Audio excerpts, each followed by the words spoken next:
কড়াইতে তেল দিয়ে দিয়েছি আমি। কাঁকড়াটা একটু ঝাল করব। এই যে কাঁকড়া কেটে নুন হলুদ মাখিয়ে রেখেছি, আর এখানে পেঁয়াজ টমেটো আছে, এটা দিয়ে দেবো কড়াইতে।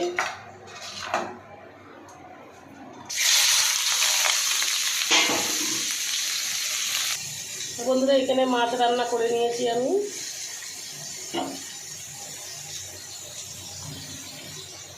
মাছ রান্না হয়ে গেছে এখানে। বন্ধুরা এখানে আমি মাছ রান্না করে নিয়েছি।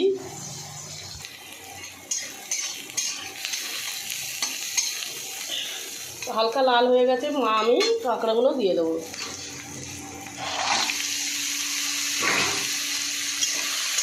হলুদ তো মাখিয়ে রেখেছি, হলুদ দেবো না, একটু লঙ্কা গুঁড়ো দেবো। টমেটোটা দিয়ে দেবো।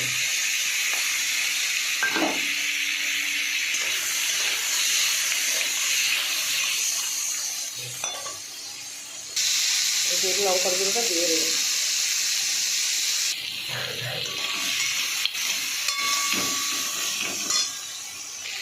তো বন্ধুরা আমার কাঁকড়া রেখে সুন্দর সুন্দর ঝাল করে নিয়েছি। ভিডিওটা যদি ভালো লাগে আপনারা লাইক শেয়ার কমেন্ট করে দেবেন বন্ধুরা। নমস্কার বন্ধুরা।